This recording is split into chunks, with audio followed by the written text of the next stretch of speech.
And welcome back, everyone. Welcome back to the Master Coliseum playoffs, day number 5, the second series of the night, the second best of 7 here, even of the evening. Here we go. Yo, Serral and Astrea, we got some matching hoodies. We got what happened?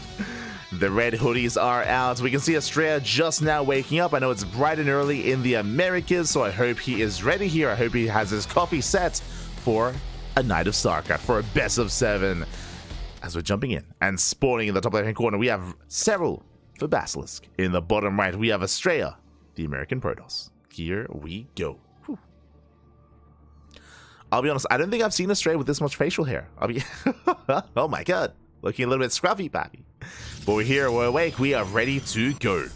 And for those that recall, this is a rematch. This is a rematch to the group stage. If you were here earlier last week, you would have been here and you would have been able to tune in to Serral versus Astrea in a best of 3. And mate, they went all the way to the ace match. Astrea, he looked very good against Serral previously, and Astrea, he was even able to overcome Serral in the late game. And again, Astrea, he's known for it. He's known for his late game. His late game was kind of forged through the flames of the NA EPT region with Neeb, with Scarlet, with Trigger as well, with the non-stop hour-long games.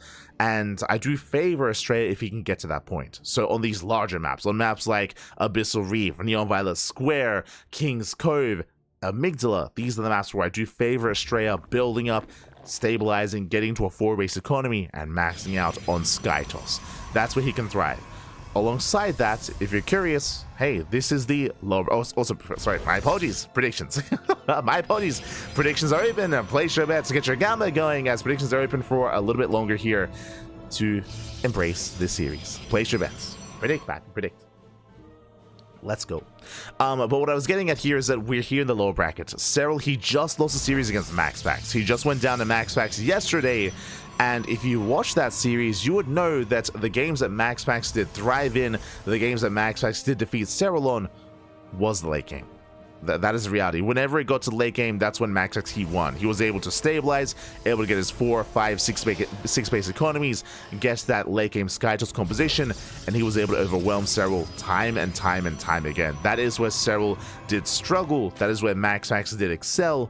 It's also where Astrea excelled, Hero as well, Mana. These are, I'm listing off players that have beaten Serral over the past month.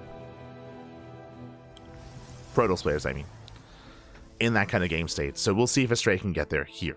Now, I do think he can, similarly to what Zan was able to accomplish against Raynor. I do think that Astrea could also make a series out of this, but I did not quite notice the vetoes and the map order, so we'll get into that after this game. We'll be catching up with the veto process and which maps are coming up next.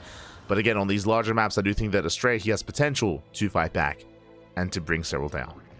Depending on the builds, of course.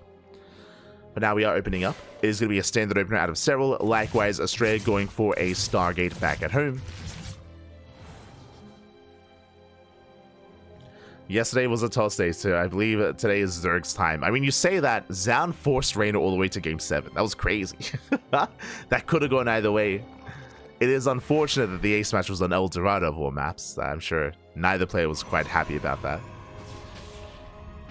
But very close.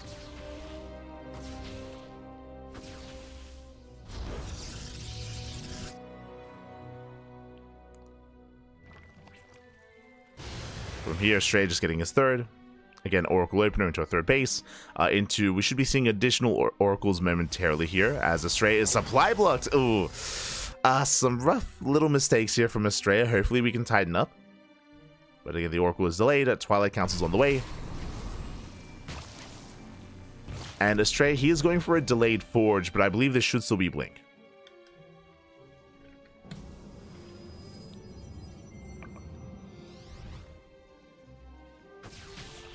As the Overlord does come in for a scout. Does get eyes on the tech, does spot and confirm the Twilight Council. And again, this was a slightly later Twilight Council. I think it is too late for Glaives, so yep, there it is, Blink. So just early Blink here out of Astrea. Astrea is quite fond of this, just early Blink into later upgrades. Does allow him to be safe and to be a little bit more assertive early on.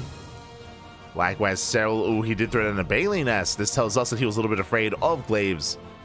So very safe play out of Serral. The Banelings, they aren't really going to come into play too much. As Serral, he's going to try to set up for a Baneling run by.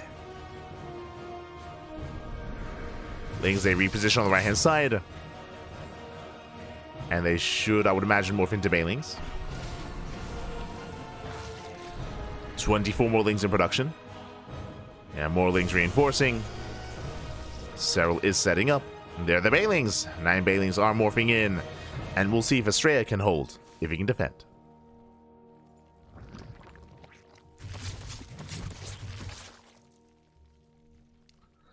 We'll see if he can defend.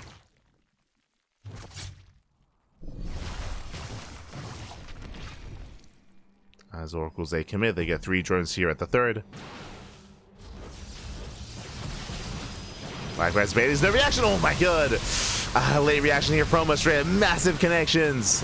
We don't have W6 game heart, but that is what? That is 10 probes going down. Ay, ay, ay. Yeah, Lings, they collapse in. They take down some of the Stalkers. 11 even. 11 probes do fall. So big damage here in the mineral line. Astrea trying to recover. Again, wasn't quite able to pull away in time. And so far, a good start for Serral. A very good start. And again, Astrea just going for delayed upgrades, delayed tech. +1 is on the way. Temple Archives into Archons, into Storm. Astrea, he's settling in, but Serral has momentum. Does have momentum. Joining up, taking more bases.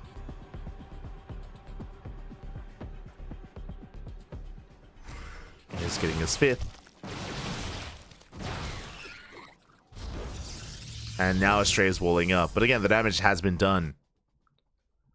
And from here, Serral can quite comfortably tech up into Hydras, into Hive Tech as well. Once he realizes that Astrea, he is, again, not really being too active and too aggressive, Serral can take advantage of that and rush into Hive Tech and Lurkers. He can rush into that tech. The pressure is going to be on Astrea to be somewhat active. Does need to be active. As he is moving out.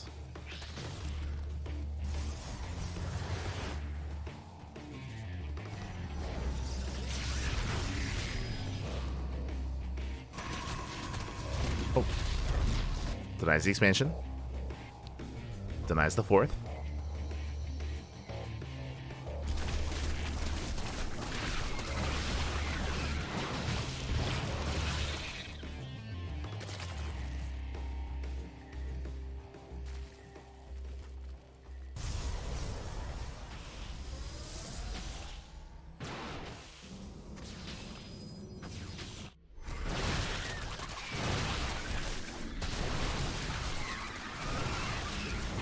Again, Astrea poking in, but there's plenty of Ling Hydra. I mean, I had to...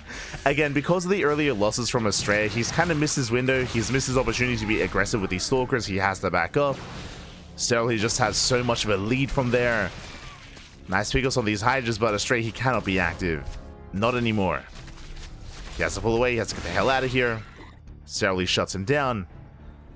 And Astrea, he's stuck at home. He is just stuck at home from this point. And again, he bled out a lot of Stalkers in the process. Now, I believe he does have some High Templar. He does have Storm. With some well-placed Storms, he can defend, but it's not going to be easy. As Astrea, he's up against the wall. Picks up a couple of Lings. More High Templar morphing in. That's going to be a lot of Banelings. Shelly doesn't have to come in from behind.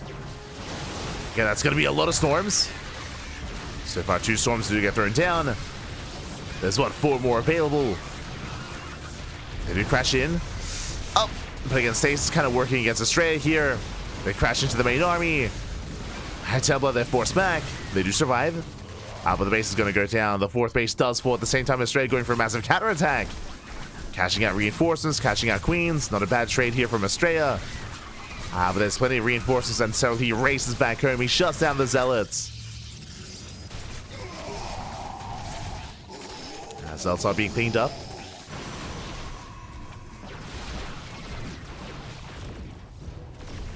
Now Astrea, he does have pushing power. He's got how many? Like 5, 6 High Templar. That is a lot of storm. But for now, he's taking up. Fleet Beacon is on the way. Plus one air attack. Sky Toss. Astrea, he's going to try to turtle. Now, the map does help him. That is true. It is a much easier map here to turtle up and to defend. Serral, he's just now taking up into the infestation pit. It's a late hive for Serral. Late lurkers as well. Serral, ideally, he needs to get more done with this Lingbane Hydra army. He needs to get more done. Astrea holds. Astrea, he holds on. I do like this answer here for Serral, is that he's stuck with this kind of lair tech mid-tier army. How does he trade it? Doom Drop. He's going for a Doom Drop here towards the natural. Doom Drop is a good answer to make use of this army in some way.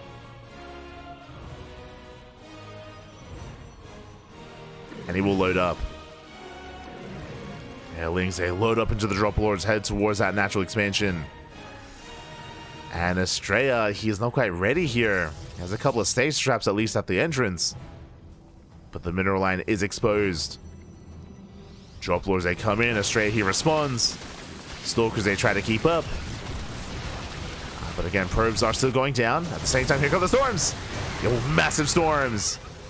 Astrea, he's holding. He does defend the natural. He shuts down the main army. And he holds.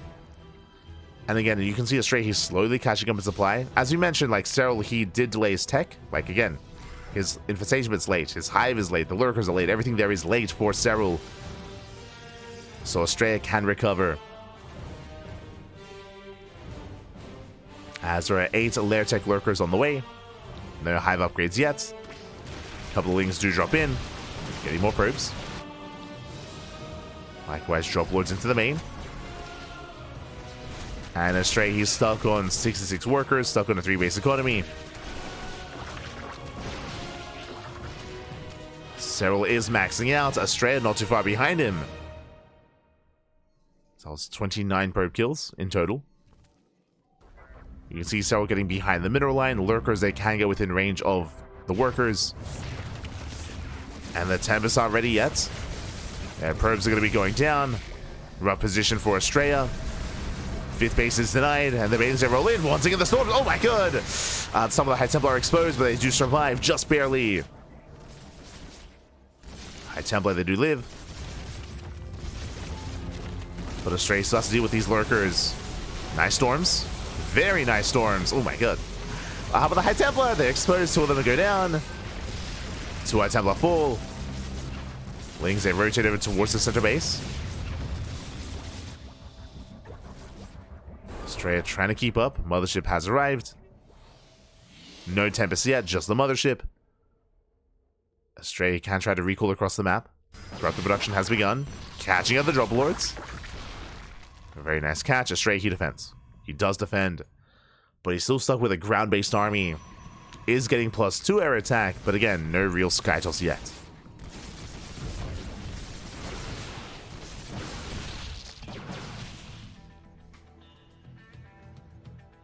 Serral keeps pushing in, this time with extra lurkers. Denying the center expansion. Mothership forced to recall back home, gets caught out by the corruptors. Now lurkers are set up. Oh god! Ooh. As Astrea, he does face check. Lurkers are to engage. Massive shot's going to be going up. Oh my god. Yeah, rough trades here for Astrea. So many stalkers go down. That was not the fight he was looking for. And Lings, they pull him apart. Astrea is out of position. Lings in the center base. At the 3rd, probes are going down. The base itself does survive. But again, Astrea's army is just so immobile, just because it's ground-based, of course. Without that Sky Toss, it's harder to rotate between the bases. Much harder to rotate. And Serral is taking up into not just the hive upgrades for the lurkers, but into Spire as well, into corruptor upgrades. +1 air attack on the way. Neural for the infestors.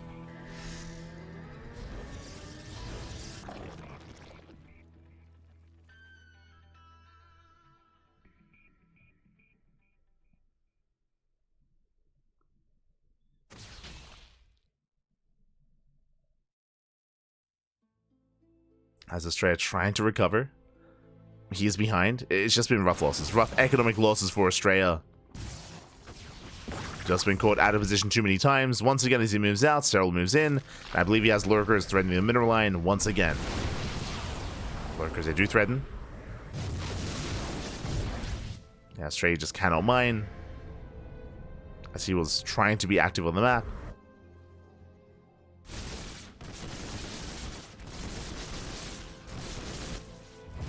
He's repositioning, running into lurkers. Once again, Astrea out of position. Pushing upper aim into lurkers. Spine shots going off, base under fire. Nice engage here from Astrea, cleans up the lurkers. But again, he had to do that sooner.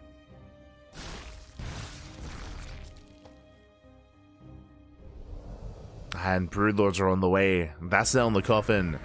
What is the answer to Broodlords? I mean, typically Tempest, but Astrea, he never got into Sky Toss.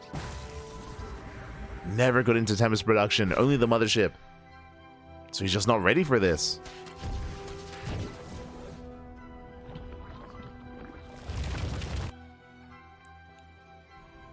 Yeah, Astrea just one step behind. One step behind for most of this game.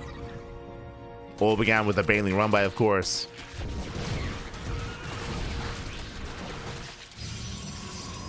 Now we get double Stargate, but again, this was necessary earlier. It is quite late. Broodlords have arrived, and Astrea is being forced back. Nice storms. Again, now he's aware of the Broodlords. They are revealed, but there's not much he can do about it. He's just being bullied back. Instead of going for massive counterattack, but there are lurkers. Yeah, plenty of lurkers to defend. Broodlord lurker is the ideal against a ground-based army like this.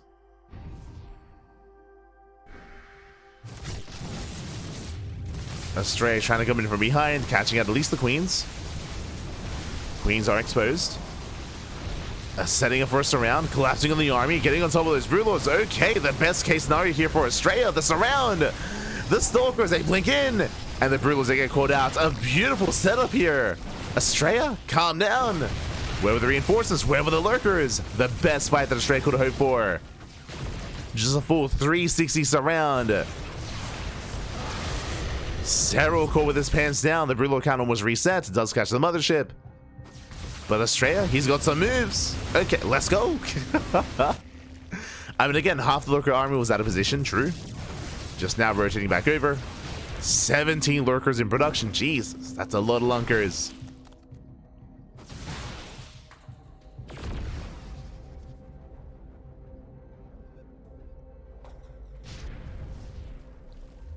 As Astrea, he does back up. He pulls away. I mean, now would be the time for Tempest. Now would be the time.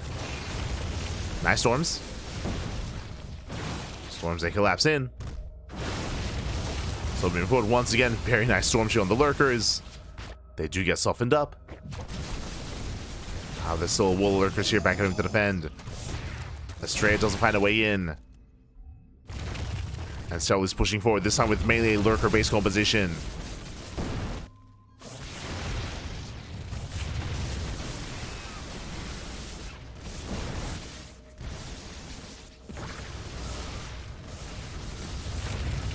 So he is edging closer. Again, it's not easy to pull this off with a ground toss army, but not impossible either. Serral has the high ground. Astrea once again attempting a surround, but it's a bit of an awkward setup. Banelings, they crash into the mineral line. Probes going down.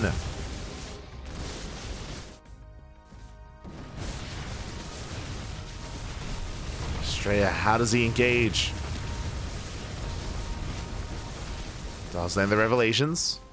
Still waiting for extra warp ins, biding his time. Oh, that's 2 bases going down though.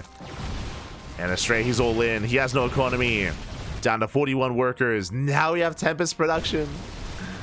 But again, just towards the end here. Very late. Decent trades here from Astrea. Oh, but High Templar going down. Catches out a handful of these lurkers. Oh no! Does move command in, runs into more lurkers. They're all over the place. They're all over Astrea. Astrea just getting picked apart. It's all or nothing with this army. I mean, Astrea, he has a comparable army size, but pushing into all these lurkers with a ground toss army, it's not going to happen. At least it shouldn't happen. Nice storms. Very nice. Jesus. Very nice storms. As Serral does fall in supply. More bases are falling. Astrea achieving quite a lot here with his move outs, but the Broodlords have arrived. And again, outside of the surround, he cannot engage with these Broodlords, not head on. Astrea, he has to back off. Nice zoning storm. Trying to buy time. We'll lose 3 high tempo in the process. More Infestors building up. So switching into Broodlord Infestor. No, Broodlord Infestor Lurker, I should say. And Astrea, he has a comparable army size. He has a handful of Tempest. As he's trying to bring it all back together. Do you see Serral here expanding towards the top side? Astrea now going to be focusing in that direction. Broodlord's moving in. Oracle does get eyes on this. Oof. Losing an Oracle. Oh no! The Immortals! Yeah, 3 Immortals get fungled. Massive pickoffs. 3 Immortals going to be going down. Tempests are exposed. Gets the Tempest as well. The Archons not quite in position. Stalkers, they attempt a counterattack. Another base going to be falling.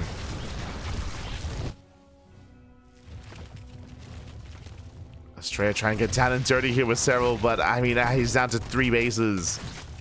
Down to barely any mining. Oof. As there are plenty of lurkers back at home.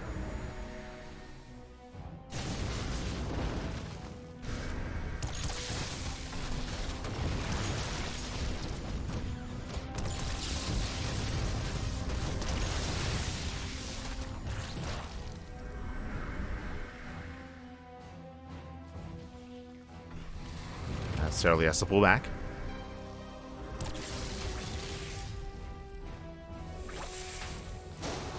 And does pull back, does regroup. I mean, Serral, he's maxed out at this point with the ideal army. Broodlord, Lurker, Infestor, and this time there's no surround. He just punishes his army, collapses in, takes out a Tempest, and another, and GG gets called. Serral, he will take game number 1 and the lead in the series. GG. Will take a lead here. Again, a very, very intense and I would say chaotic game 1 between Serral and Astrea. Again, it felt like Astrea was... It feels like he's still waking up, yeah. don't forget to stretch your roaches. Posture check in the chat. No, it's bright and early in the Americas. But, yeah, Astrea, initially he was able to get into his 4 and 5 base economy. He had some good moments, don't get me wrong, but it took him a really long time to stabilize. He never really had a secure 5 base economy, never really embraced Skytoss either. This took a very long time to occur. Despite that, there were some really nice moments for Astrea, true, but due to the lack of economy, it didn't really matter. Despite some good fights, despite some good surrounds, he couldn't really sustain himself, and Serral did outpace Astrea over the course of the game. GG. GG, well played. Serral does take a lead, but that was merely only game 1 of this best of 7. Plenty more games coming up next. Plenty more games ahead of us. Here we go. Didn't see Zal versus Reina was a good series. Yeah, it was really good. It went all the way to the ace match. Went all the way to game 7. Seems like all Z games are with lurkers now. A bit boring, unfortunately. Did you not watch StarCraft? What? We didn't really see... We barely saw any lurker play at all out of Reina in the previous series. And, again, when we enter the late game here, lurkers are required, but they've always been required. I mean, has been the case for the past, like, what, 5 years? Lurker tech and late game into, like, Corrupted Broodlord.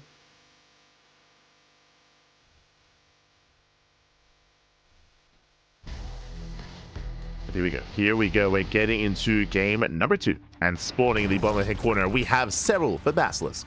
In the top right, we have Astrea, the American Protoss. Let's go. Let us go. We're settling into game number 2.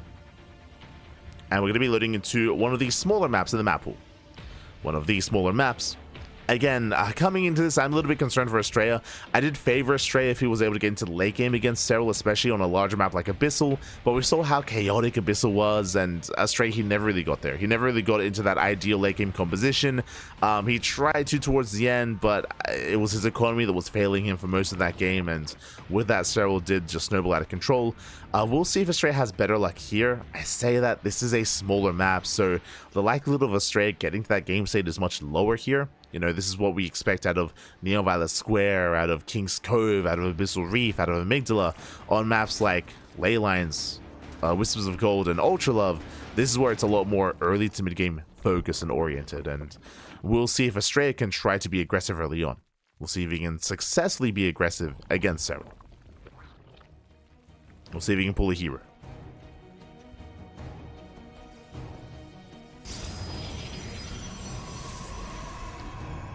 Here we go.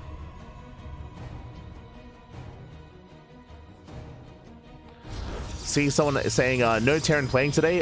There are no Terran players left in the tournaments. If you haven't been watching Master Coliseum, I do recommend the VODs. This event has been running for over a month at this point, with the qualifiers, with the group stage, with the playoffs as well. But there are 0 Terran players left in the tournament, only Protoss and Zerg. There's definitely a reason for that. I mean, one of the big things is, of course, Oliveira retired. Oliveira was a big player that was supposed to make it out of his group, and who was supposed to make a deep run in this tournament. Big fan of Oliveira, but did retire, so he did bow out of the event. Likewise, Maru underperformed, and Clem didn't make it through because of a, I would say, technicality. It was it was definitely a little bit controversial in the group stage, but alas, Clem, despite having a better map score, did not, or series score I should say, did not quite make it through due to the specific rule set for the tournament. So again, if you missed out, I do recommend the VODs. If you want to tune into players like Clem, like Gumiho, like Maru, like Oliveira, did cover them in the group stage. But yes, only Zerg and Protoss, only PVCs. PVCs.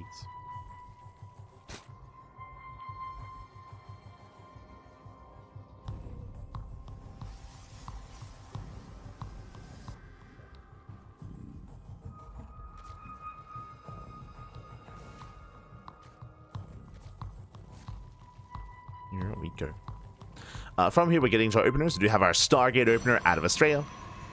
Just Stargate into Oracle into a third base. Standard play so far of our Protoss player. Likewise, Hatch Gas Pool out of Serral.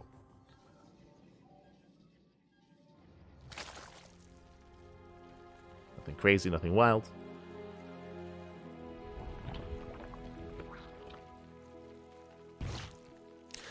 That game, Serral was ahead for most of the start of the game, but it felt like he barely won. I mean, a lot of it came down to the surround. Because Serral did invest quite heavily into those Broodlords, the moment that he lost the fight with all the Broodlords, that was like a big momentum shift for Astrea. So he definitely had moments in that game for sure. But unfortunately, just merely moments. We'll see if we can bring it back. Bring it back. As Astrea, he attempts the third base. Lings are here to punish. Can they force a cancel? Alas, they shouldn't. The Oracle does race back home. Behind this, we do have our Twilight Council. If you recall, this is looking at the same build we saw in the last game, where it's an earlier Twilight Council delayed Forge into faster Blink. This is Astrea's go-to. I guess this is what we appreciate out of our players that we have here in the playoffs, is that they're all very stylistic. The go-to build for Zaun, if you recall, was +1 charge into Archons into Storm. Here for Astrea, it's fast Twilight Council into fast Blink into delayed +1 into Blink Stalkers. Oh my god, as my apologies, that is not early Blink, that is early Glaives. Let's go. Astrea, he does mix it up. Early Glaive Adepts. Now, I was gonna say, where this can really pop off, where this can really thrive, is if Serral did skip the Roach Warren. As we can see, Roach Warren's on the way. So safety Roach Warren out of Serral, he has access to Roach production. Now, despite having a Roach Warren, if Serral skips Roaches, if he drones, if he makes Lings, if he doesn't make anything, then he can still be called out. And Astrea can snowball out of control. We have seen Hera, for example, pull Serral apart with Glaive Adepts. We'll see if Astrea can do the same. And again, if you missed it, we did cast Hera versus Serral yesterday in yesterday's broadcast.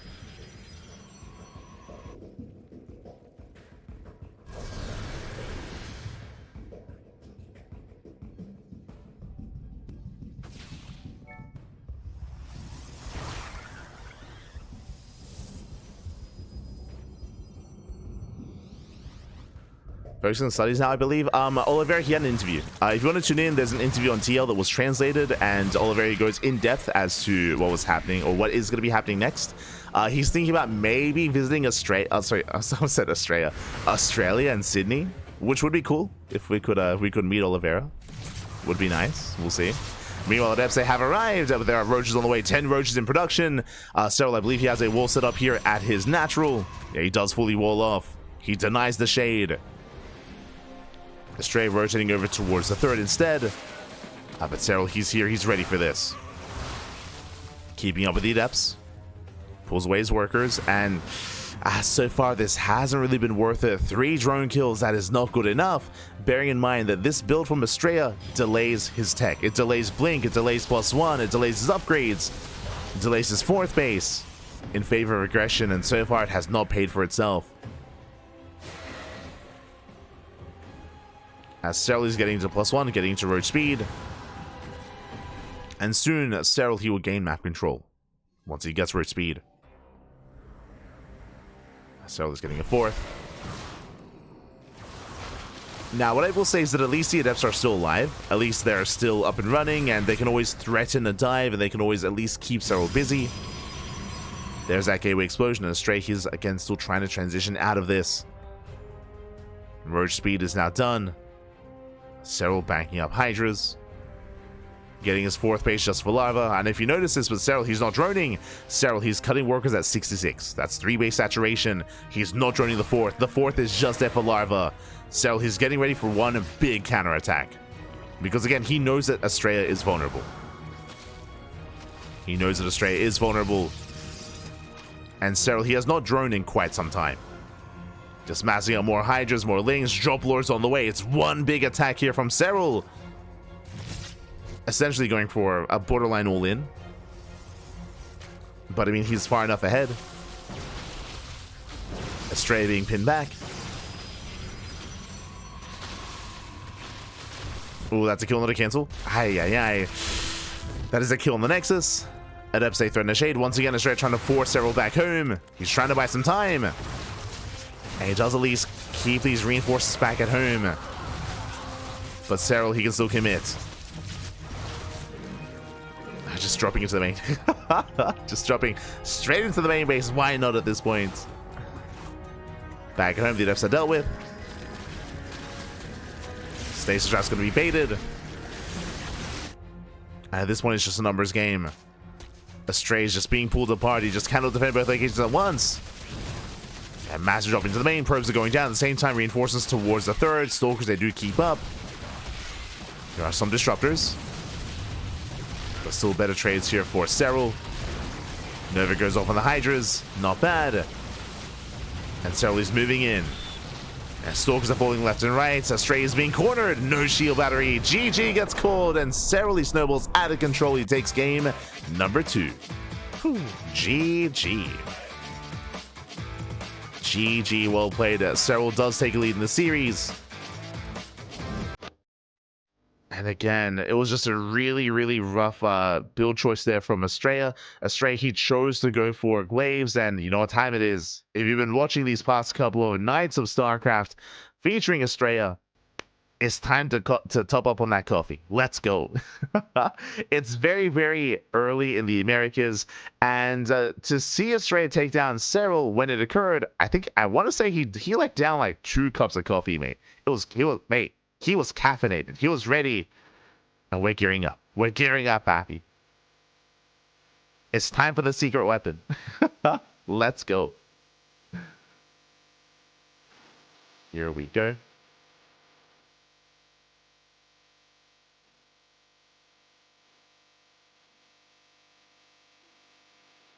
Visiting Astrea. True, true.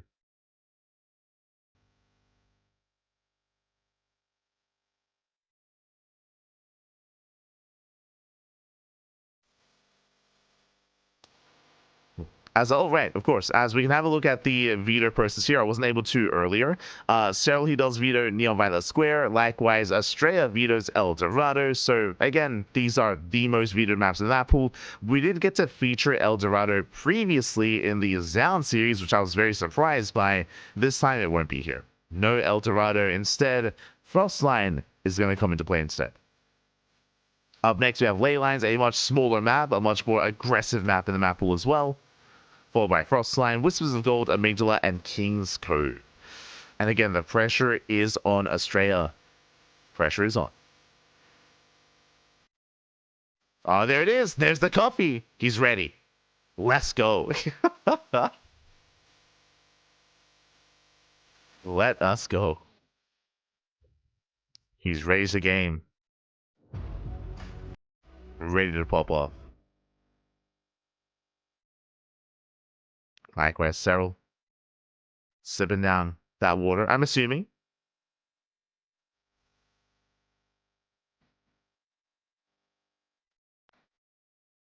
Don't have a coffee.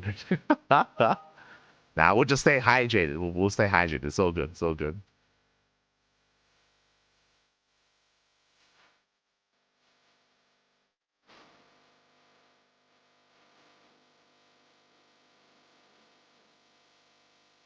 Here we go.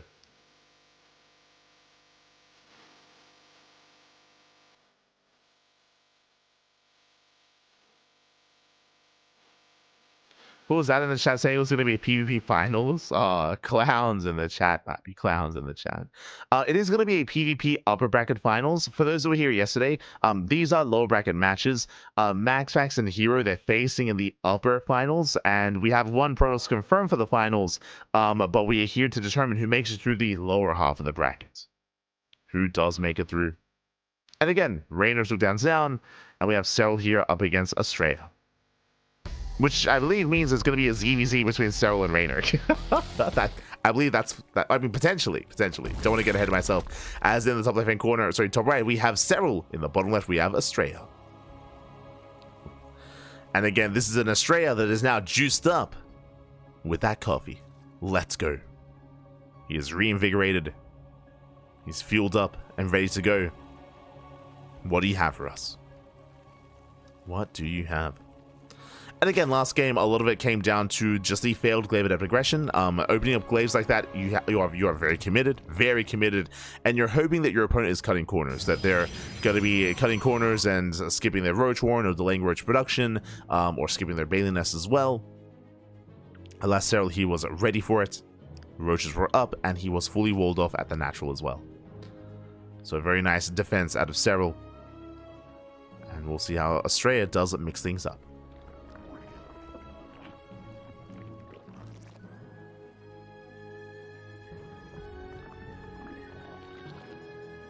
Raynor going to bring out Protoss if he plays Serral. There is a high chance that Raynor off-races against Serral. That is true.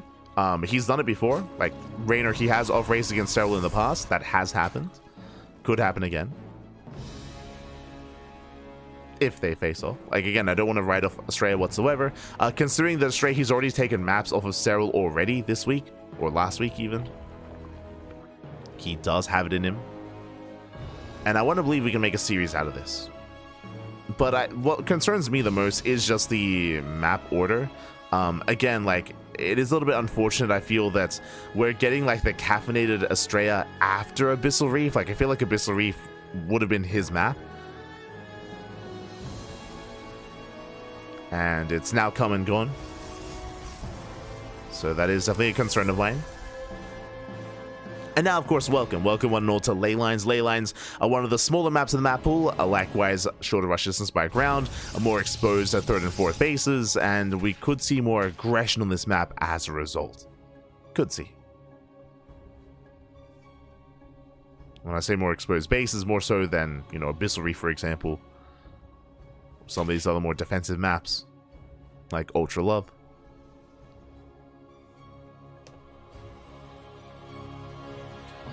As Astrea is going to be taking his third base.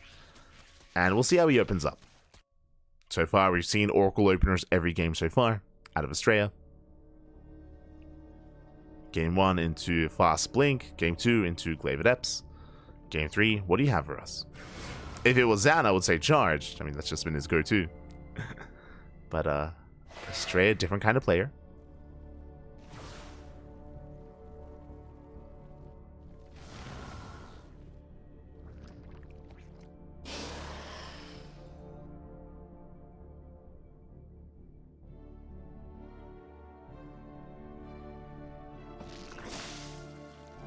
Astrea, no chance. It sounds like you didn't watch the group stage where we actually casted Astrea beat Serral. Like it's like he's done it before. Ah. There's some people that need to watch more StarCraft. As I say, shade into the natural. Getting 2 drones. 2 drones going down. Force recall. Does knock at the adepts. Nicely done here. Nice pickups here by Astrea. Does get 2 workers. Likewise, there's that Twilight Council follow-up here. Is going to be a slightly earlier Twilight Council. I'm going to be assuming it's going to be Blink, but we'll keep an eye on Astrea. As once again, he is going for a delayed forge. He's done so every game so far. Earlier gateways. What do you have for us? And there it is, early Blink. Is going to be early Blink. So this is the same opener that we saw in Abyssal. Same opener as game 1 from Astrea. Just earlier Blink, earlier gateways, into earlier Blink Stalkers, into later upgrades. Oh, but the Lings, they do shut down the pylon. And that does delay the shield battery. Baneling Nest on the way. Now with this Baneling Nest, if this was a Glaive Adept build, then Serral he would be ready for it. It is a little bit more difficult to defend with Banelings against Glaive Adepts, but not impossible. So Serral has at least that going for him. Likewise, he's also going to be setting up for a Baneling run by towards the 3rd base once again, which we also saw in Abyssal as well.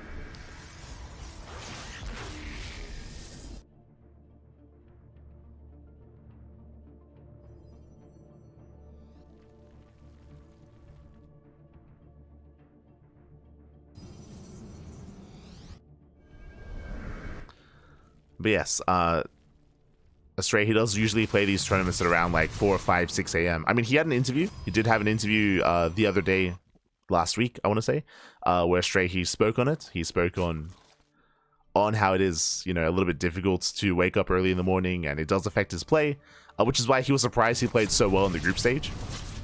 He did say he was very surprised, pleasantly surprised, that he was able to play well and beat Serral.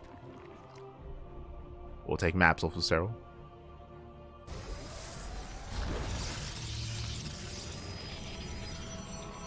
Again, if you missed out on the interview, the VODs are there.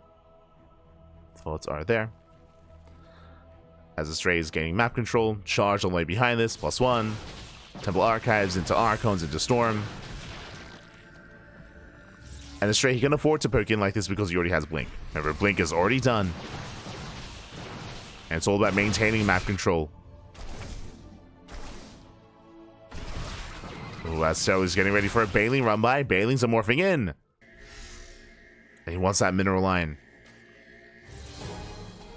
That's right, he barely missed that active tumor. Revelations, they barely missed it. Going for the queen.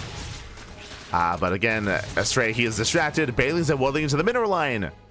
There's Zelsa defends. Not ideal. Zelsa go down. Massive connections. Does force a recall. One Baneling waddles in, gets shut down. Astrea does hold, but this forces Astrea back home. Does force him back, and Serral holds.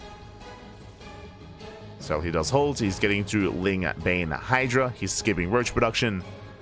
Serral, he gets away with cutting corners. And with this, he's getting his 5th base up and running.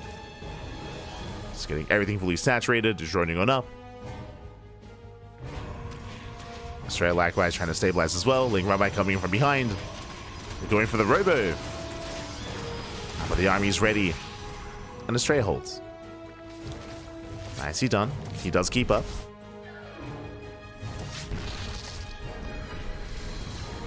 Does keep up. Gets a queen across the map. Now, what's interesting here is that Serral, he has yet to throw down an Infestation Pit. There's no Infestation Pit, there's no Lurker Den, there's no Hive. Serral, he is looking to max out on Ling, Bane, Hydra. So a much more aggressive, much more assertive stance here by Serral. Intentionally not teching, looking to max out, and looking to try to break down the 4th. The downside, of course, this does mean that the tech is going to be late for Serral. That is true. On the flip side, he could just kill Astrea. He could just kill him here and now. So here we go. Baneling run by towards the natural. The main army is about to max out. Again, Serral, he's almost at 200 supply. He's almost there, but he's going to be pushing into storms. Not going to be easy. That's a lot of storms available. And he commits. Bailey's from behind. Storm's popping up. Bailey's name will not connect. Tries to make his way into the middle line. So many. Oh my god, the storms. They pop up. But that Templar, they're going to be going down. Bailey's, they crash in. Likewise, they're coming from behind. 14 probe kills. And the base is being broken. At the same time, Zelta get across the map. They bust into the mineral line with their reinforcements back at home. And this expansion, it's barely surviving. Barely does live. 14 probes went down, but Astrea holds. Whew, he barely holds on. Anchor the Nexus is very low. Very low. Does hold, does survive. +2 is on the way. Astrea getting better upgrades. And remember, the longer this goes on, the better it is for Astrea, because Serral has nothing further. He has no +2, he has no lurkers, he has no hive, no spellcasters, for example, just pure lair tech Lingbane Hydra. He's getting ready for the second wave. And the first one hit the hardest. Downside is that there are less storms, and that base is still very low. He wants it. He wants the Nexus. Does want the Nexus. Lingbane rolls in. High Templar, they're forced back. Storm's being forced out, and the base goes down. And that's all that Serral wanted. Takes down the expansions. They'll run by here across the map. Gets 3 drones. Serral defends. And at this point, after killing the 4th base, I would say that Serral can tech. I would say this is the time that Serral can throw down an infestation bit, can throw down a base and start to drone. But Zelsa do slip into the main. Decent engage here from Astrea. Shuts down some of those lings. Astrea, he's looking to stabilize. And Serral, he is still not teching. He is at least getting +2. +2 is on the way. Meanwhile, Astrea getting to +3. And Serral, he's still committed. He's still not droning. He's not droning. He's not taking. Here comes round number 3. Round 3 of just pure Lingbane Hydra. Meanwhile, the Archon count is building up. We now have an Immortal. Lingbane coming in from behind, going for the mineral line. And Astrea, does he react? Oh, not quite. Yeah, probes are going down. Massive connections. Astrea getting pulled apart. 11 probe kills. And now finally, do you see what I see on the production tab? Infestation bit. Finally, Serral's like, you know what? I should probably start taking. I probably cannot kill you. And I agree. I don't think Serral can kill Astrea anymore. It's not going to happen. There are just so many High Templars, so many Archons, so many Storms. Serral is now teching. But again, this tech is late. It is late tech for Serral. Lingbane rolling in. Once again, good Storms. Good Storms. Bailey's they crash on 4. The base is going to be going down. The Hydras, they focus on the Nexus. Oh no! And he does get it. Nexus goes down. Zealot drop into the main. Massive warp in. Drones going down. There are some links to defend. And Astrea attempted to counterattack but doesn't quite commit. Going for a warp in instead. And pulls away. Does pull away. Ooh, as a prism, does fly too close to the edge. Oh my god. So close. So very close. Does live. Infestation bit is done. Hive is now beginning. Serral remaxing for, what is this, round 4? The 4th wave. And here comes the tech. We have +2 melee. We have the lurker den as well. Extra gases. Drone. He's droning for the first time in a long time. Drones are coming in for Serral. Is actually making workers, getting ready for a longer game state. At the same time, sniping the robo. Nice pickup. Robo goes down. Immortal is denied. And now we need to take a moment here. Now, on the one hand, yes, the droning is late and the tech is late for Serral, but he was able to snipe the 4th base time and time and time again, so Astrea has also been slowed down, but is it enough of a lead? Astrea, he's not too far behind here when it comes to supply. Tech-wise, he's not in a bad position either. Double Robo as a follow-up into double Immortal production, I would imagine.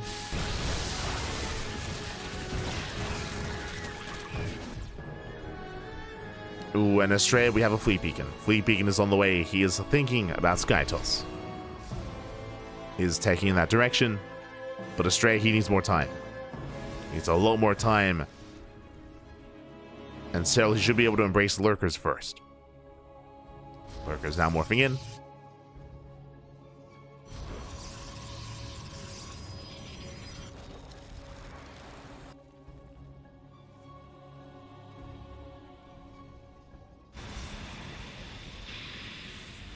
Likewise, Serral taking up. Into the Spire, into Hive upgrades. We have Lurker Range on the way. We have Hydra Lunge on the way. Adrenal as well. Taking in every which way direction. Both armies are maxing out. Again, I do initially favor Serral's maxed out army first. Initially.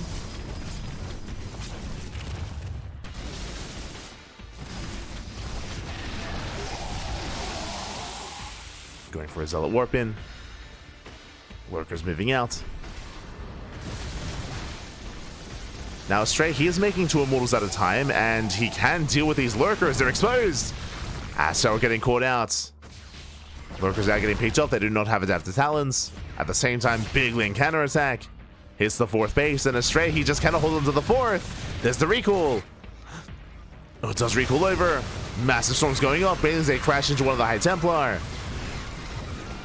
Astrea, he holds, he defends, saves the base. Does save the expansion. Jeez, that's still a lot of High Templar. My god. Here's an expensive army. Serral taking into Broodlords. Nice storms. Zoning Serral back.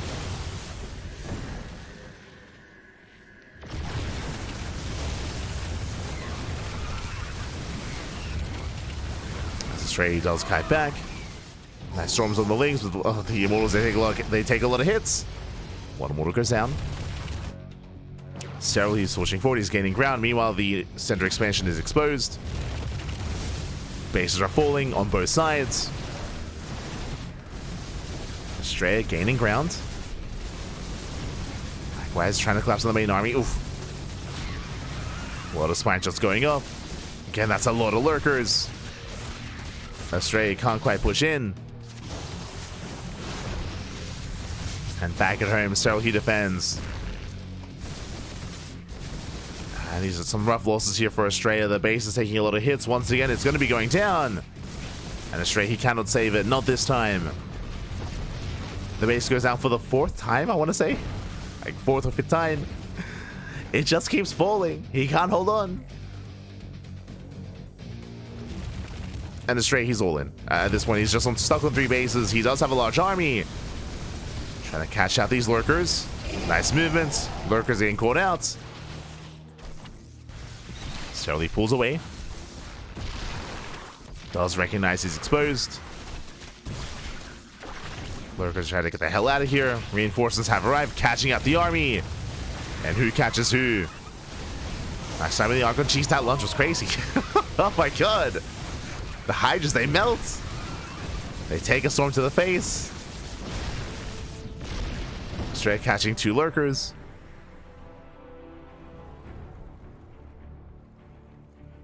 And over time, Astrea just can't rebuild. He just cannot rebuild this army. As he bleeds out an Archon, as he bleeds out an Immortal, these are just units that just cannot be replaced.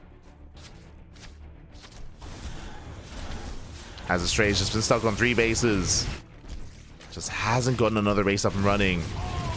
Lurkers are coming for a surround, and GG gets caught. Astrea gets caught out, and Serral takes a 3-0 lead. GG. GG, well played. Again, Serral, I would say, being a little bit stubborn in that game. He was staying on lair tech for a long time. Was worth in the end. In the end, he did break Astrea, but it took a long time. It took a long time for Astrea to be broken. Astrea, he almost stabilized, but last he lost 2 new probes. There were a lot of workers going down to Bailey run-bys. Of course, the 4th base kept being brought down time and time and time again. Barely Astrea wasn't holding well enough. And with that, GG. GG, well played. Serral is now on match point even. One more game and Serral will take it, but we're going to be loading into Frostline for game number 4.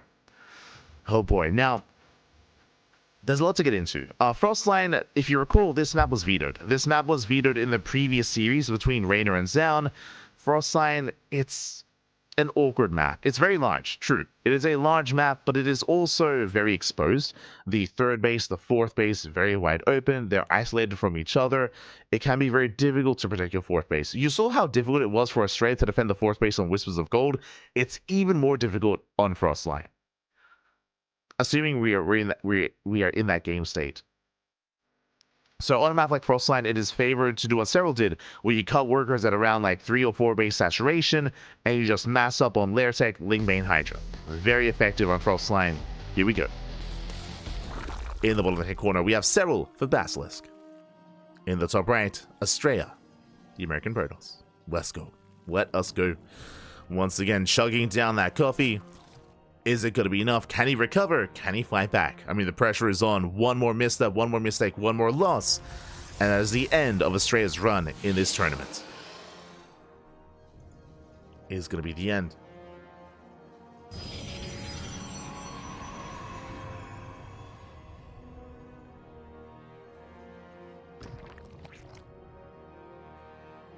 Here we go. So let's make sure it doesn't make the same mistake that Serral made, then switch Astrea's copy to decaf. Ah, true, true. Don't make the switch.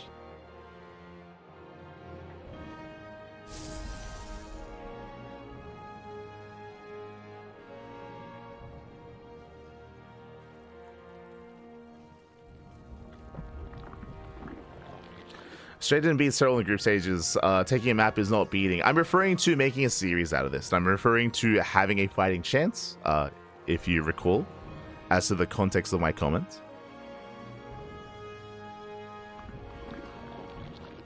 And of course, I still stand by that. But as I mentioned before, like that was my biggest concern about Abyssal. Like I feel like Abyssal Reef was a big opportunity for Astrea, and again, he didn't get caffeinated until after Abyssal, papi. Aye. The coffee, did it kick in too late? Maybe.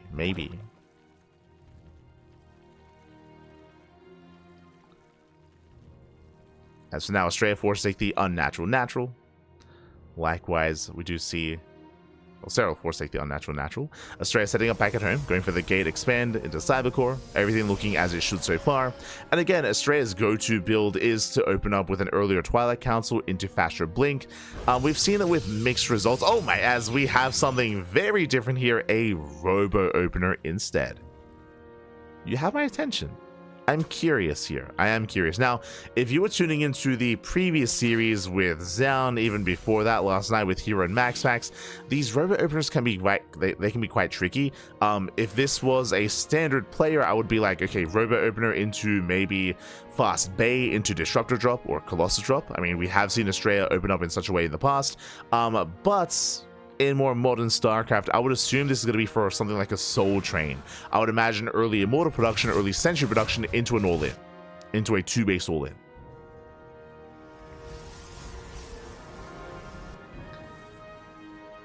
As we do see Serral poking in with the Overlord. It is going to be Observer first here by Astrea. And this Overlord has potential to see everything. Oh boy. Has yet to dive. Likewise, there is a Stalker to deny vision here at the natural. Going for a Prism first. Interesting. Into Vanilla Gateway units. I mean, if we throw down extra gateways, then this could just be a slow lot all in. Forge? Twilight Council? I mean, it's too late for an Archon drop. What is happening? I'm trying to piece it all together here. Okay. Again, if this was going to be an Archon drop opener, then the Twilight Council would have been sooner. It would have been a Twilight Council into Robo. Yeah, okay, there's the Immortal production. Okay. What?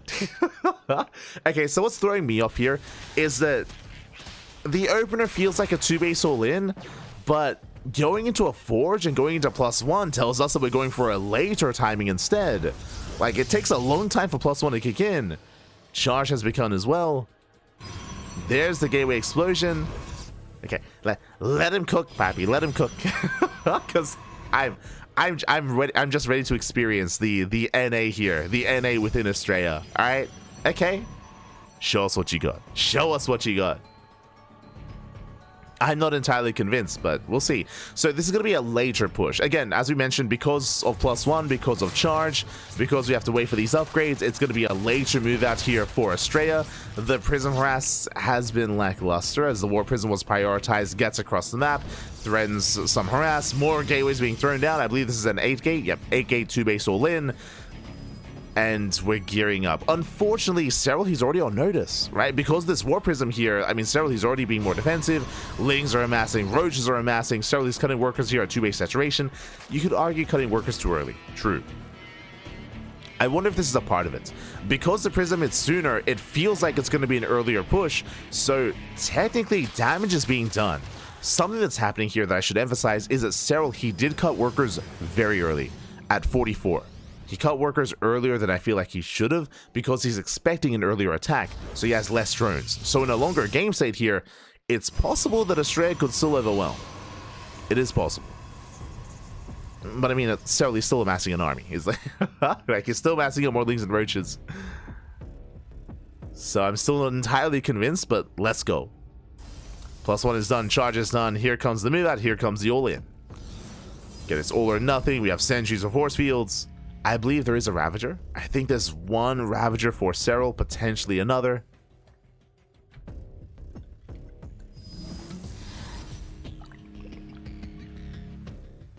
And here we go. It's all or nothing.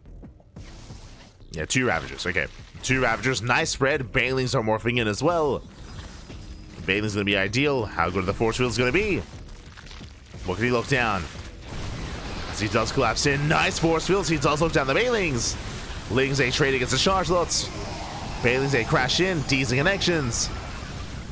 A good initial fight here from Astrea, but he's running out of force fields. He's running out. Prism pulls away. Serral initially he's holding, massing up more Ling Bane. Bearing in mind, because of those force fields, Serral didn't lose any Roach Ravager, or very minimal I should say. Mainly only Lings. So Serral is building up, Lairs on the way. Astrea splits up his army, dropping into the main. Does drop in, same time pushing towards the third. Can he pull this off? That is a lot of charge loss, no Banelings in the main base.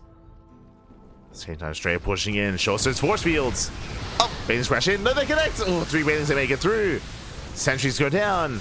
And Serral he's holding onto the third. Likewise here in the main base, there's just not enough zealots. He collapses on the Immortals, Piles they connect. GG gets called, and Serral he will hold. Serral he will take the series 4-0. GG. Whew. GG, well played. Serral he will claim it. Again, we did have quite a day of StarCraft ahead of us here. I mean, the first series was insane. Honestly, the first series could have gone either way here. We had an ace match between Raynor and Zaun, went all the way to the final game of this series on El Dorado.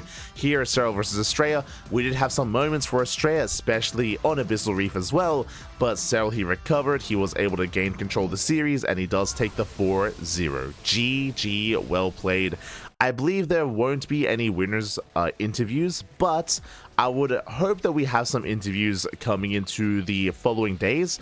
We don't have actually that long. I think there's 3 days left. There's 3 days left of Master Coliseum, and I would imagine we're going to be getting some words here from our top players as we do bid adieu to Zaun and Astrea. Now, we should be getting an updated graphic after this recap. I believe it is going to be the upper match, which is a PvP, and the lower match, which is a ZvZ. There are 4 players left in Master Coliseum: MaxPax, Hero, Raynor, and Serral. The best Protoss players and the best Zerg players in the world are still in the tournament. You do not get better than MaxPax and Hero, Serral, and Raynor. You can make an argument for Dark, but again, Dark, he is slowing things down when it comes to his career. He is getting ready for military service, so it is Raynor and Serral who are waving that Zerg flag. Likewise, of course, Hero and MaxPax for Protoss. And we have mirror matchups. So tomorrow is going to be the PvP between Hero and MaxPax, and the ZvZ between Raynor and Serral. I'm assuming ZvZ, but as we all know, Raynor, he has played Protoss against Serral before. He has played Protoss before against Serral. He could do it again. Likewise, I believe the tournament organizer does allow race switching. So if Raynor wanted, he could play 1 game Zerg, one game Protoss, one game Zerg, one game Protoss. He could like mix and match. So that is going to be an option for Raynor, I believe. We'll have to just kind of touch up on that rule set to see if that can occur. And there it is. There is the brackets. Oh boy. Let's zoom in here. As you can see, we have a best of 7 between Hero and MaxPax, a best of 7 between Serral and Raynor. They're going to be fighting off here in day 6, and day 7 is going to be the best of 7 lower bracket finals and the grand finals as well. 2 days left of Masters Coliseum. 2 days left to go. It's been a long event, and we're about to crown our champion this weekend. On Sunday. Let's go. Let us go. There it is. We have the mirror matchups ahead of us, but this also confirms that we will not have a mirror matchup, or at least we shouldn't have a mirror matchup, lower bracket finals. Oh boy, as either Serral or Raynor is going to be knocked out of the tournament. And Hero and MaxPax, they have a safety net underneath them. Oh boy. So there we have it. With that, I hope you all enjoyed yourselves. I hope you all had a great evening here tonight. May as well switch our scenes a little bit. There we go. Hope you all had a great evening. Hope you all had a great time. And again, we're going to be back tomorrow. When it comes to our schedule, actually, hold on, I can switch our scenes over. Now, we do have something different happening here this week. Something a little bit different this weekend. As you can see, we just wrapped up with Friday's broadcast. Tomorrow we are here on Saturday at 6 p.m. KST with the House of Galactic Battle. That is a full day event. That's going to be 12 plus hours of Polish StarCraft. If you're curious, the House of Galactic Battle, that is an offline event happening in Poland, featuring players like Alazer, like Spirit, Christiana, Geralt, Art, and many others. The best players in Poland are facing off in the House of Galactic Battle. We are the official English casters for that event. Because of that, we will not be casting Masters Coliseum tomorrow. Masters Coliseum tomorrow, if you remember, it's the mirror matchups. It's MaxPax and Hero and Raynor and Serral. Those matches are going to be tomorrow, and unfortunately, we are going to be busy casting a full day of House of Galactic Battle. What I will say, though, is that we will be catching up with that. On Sunday, you can see like 2 broadcasts. Really, it's 3 broadcasts. On Sunday, we're going to be live early before the main event, before the final day of Masters Coliseum does go live. We're going to be live early. We're going to be catching up on those mirror matchups. We're going to catch up on Saturday's matches of Hero, MaxPax, Serral, and Raynor. We'll catch up ahead of time, wrap that up first, and then we're going to line that up with the finals as well. So it's going to be basically like a replay cast, then into the grand finals of Masters Coliseum, live casting that as well. Then, after the grand finals of Masters Coliseum, as you can see the schedule, OSC King of the Hill. So 3 casts. 3 events back to back on Sunday. And again, a full day of House of Galactic Battle on Saturday as well. If you cannot wait for us to cast the mirror matchups on Sunday, if you want to watch it live, then I believe other casters are going to be covering it on Saturday. I believe Wardy does coverage, Rotterdam does coverage, and some other English casters as well. I'm sure they'll cover it live. We'll cast it before the final day on Sunday. So we're going to be going live early to catch up and then jump into the live cast. So that's the plan. That is the plan over the weekend. Whew, I guess it's been a busy week. It's been a very busy week here. As you can see, 2 casts a day every single day, sometimes 3 casts a day, like on Sunday, like on Thursday as well. So plenty of content, plenty of StarCraft here on the channel. As always, if you enjoyed the cast, if you enjoyed the coverage, then consider following us, !B in the chat. !B in the chat if you guys want to have a look at the bracket. Sorry, if you guys want to... B? Sorry, I'm a little bit on autopilot. I'm very tired. I didn't get to sleep. !Socials in the chat if you guys want to follow us on Twitter, Facebook, Instagram, YouTube, Discord, all things CranKy Ducklings. We do post whenever we go live on all the social medias. We have Blue Sky, we have Mastodon, we have TikTok, we have everything. Likewise, we're also live on YouTube. We're live on Twitch. Our VODs are uploaded to YouTube on a daily basis, so if you cannot watch any of this live, if you see something here like a Lima League or OSC events, the Wardy TV Monday, the League Cup, Masters Coliseum, the Pondcast, House, if you see something that you like, if you cannot watch it live, check out the VODs. Check out the VODs on YouTube. It's all uploaded there. It's all there on a daily basis. It takes a couple of days, or it takes, I should say, a couple of weeks to upload these, just because we're a little bit behind when it comes to uploads, but only by like 3 weeks. I think it takes 2 or 3 weeks to get uploaded. When it comes to the specific matches, if you can't wait for that, all of the live VODs are on YouTube as well. Go to the live tab all the live VODs are there. It's all there. It's all on YouTube. Likewise, it's on Twitch as well. All on Twitch, all on YouTube. All the content is there. Otherwise, if you want to support us monetarily, you can do so via Patreon. Exclamation mark Patreon in the chat. You can see just underneath the schedule how much we do earn on Patreon a month and how much our next goal is. All the money that we make on Patreon, all of it goes towards our tournaments. All of it goes towards events like Sparkling Tuning Cup, Duckling Open, and Masters One Open as well. Bam! You can see there on my right, the events that we do host on a weekly and monthly basis. Again, all the money on Patreon goes towards that, goes towards growing those events as well. I believe our next goal on Patreon is to boost the prize pool to pay out top 4. Currently, our events are very top heavy. Currently, our events only pay out top 2, but if we can reach our next goal, we can pay out top 4 as well. Also, I should reiterate, as I have been doing so, you may be thinking, hold up, these events, you don't actually see them on the calendar right now on the schedule. Because January is so busy, our events are on hiatus for the month of January, for at least until the final week of January. Like, we're casting multiple times a day. We can't fit it. We can't. There's no room to fit in our broadcasts or our tournaments. So our tournaments are on hiatus until Little League Cup finishes and Master Coliseum finishes. Again, Master Coliseum, it finishes this weekend. Then our schedule opens up, and then we can replace it with our events. So that's the plan. We're just waiting for these events to wrap up, and then our events will be returning in 2025. That is the plan. I know that a couple of pro players have asked us about it. We had pro players like whisper us and be like, "Yo, where's the Tuna Cup? What's going on? Like, is it gone?" It's like, no, it's okay. It's coming back. Just, once we wrap up everything else, it's coming back. So with that, thanks for watching. Thanks for the support. We do appreciate it. And we're going to be back here tomorrow with a full day of How's a Galactic Battle. Oh boy, it's going to be a long broadcast. I'm going to try to force myself to sleep as much as I can in the lead up to the event, because it's going to be a big cast, a long event. See you there. Shema, papi, shema. We'll see you there. Going to be amazing, going to be beautiful, I'm sure. I will see, papi, see.